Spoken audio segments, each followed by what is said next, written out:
When Fortnite released its Battle Royale mode, it had no idea the impact they would have. Come on. I got it! I'm not seeing enough movement. Damn, we're dead!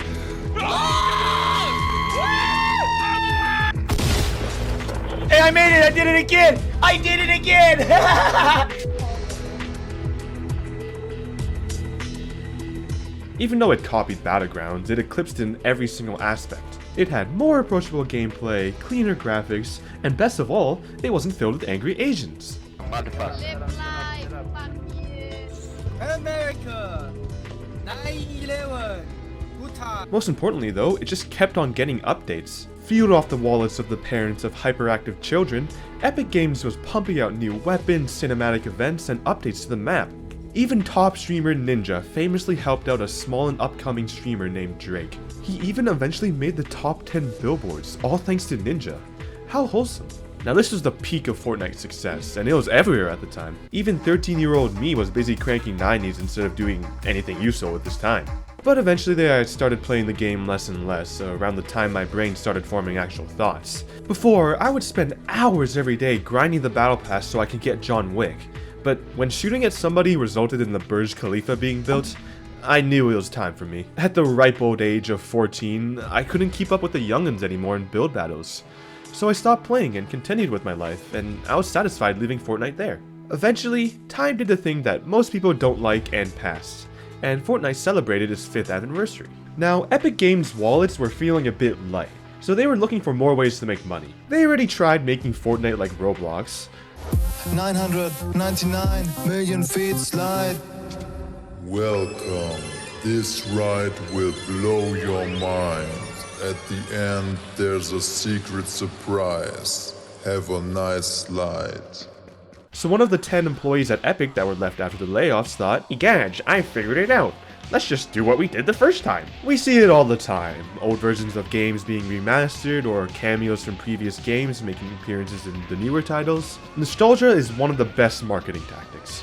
Sometimes it can be cute, like the retro sections of Mario Odyssey. But at a certain point it becomes annoying, and companies just start dangling the games in front of our faces and saying, "Remember when our games were good?" So which one is OG Fortnite? A loving memoir to a time past? Or an update to bait customers in their wallets back? Now, before we begin, I just want to make sure that you understand that I am an OG. Now, this is usually where I say that 2017 Fortnite was way better than the trash we have now, and how kids ruined the game. But I actually found that I have a lot of respect for Fortnite. Rather than die in the past like all of the other battle royales, it actually managed to survive and even thrive in a game market like the one we have today. The only games that make it past 5 years with the community as active as Fortnite's are either timeless masterpieces or games that are similar to Nicotine. And honestly, have you seen some of the games out there? There's a lot worse things that could be plaguing the next generation's minds than Fortnite. Anyways, that's enough talking about me. Let's talk about the newest season of Fortnite and how it's just not the same. Which is weird, right? I mean, we have the original weapons, the original map, and even some touching emotes that give a sweet touch of nostalgia. Well, first of all, this isn't even OG. Now, feel free to call me old, which I am, but when I heard that the game was reverting back to an OG season, I was expecting Season 1 of Fortnite. No, not Chapter 1, which it is, Season 1. Back when the map was just a messy cacophony of reused assets from Save the World, and when the players could barely be distinguished from the bots that fill the servers today. Instead, they started from Season 5, nearly 2 years after the actual OG period. Anyways, we still have the assets from when Fortnite was fun, so why isn't it fun today? In the past, the ready button was downright abused the amount of times I hit it, but now I can barely even stomach one game before getting tired.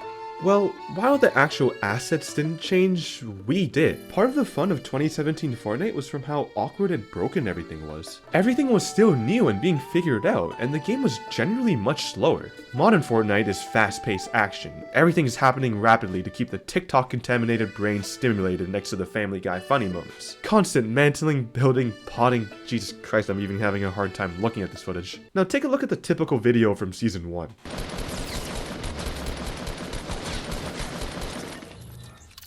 While we did revert the game from whatever chapter they are at now, the players didn't, and a certain charm of the game died a long time ago and can never be returned.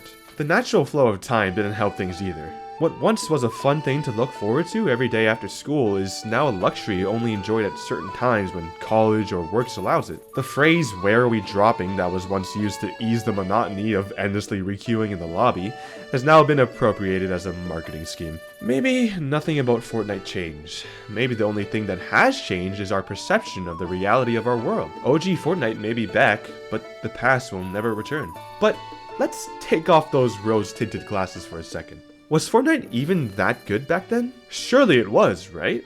I mean, it was everywhere at the time. I had a great time playing with my friends, but that's just the thing. Fortnite itself as a game back in 2017 wasn't that good. The only thing it had going for it was the building, which was very unique and fun, but everything else about it was mediocre at best. The thing that it excelled at was being a medium to have fun with your friends, which never really changed too much all these years. Somewhere in the world, there's a kid experiencing their OG right now, and maybe in a couple of years, they'll be reminiscing when Fortnite didn't have Neuralink compatibility. Anyways, I just wanted to rant out some of my thoughts. Oh, wait, I forgot that a video needs a conclusion. In conclusion, play a real man's game like League of Legends.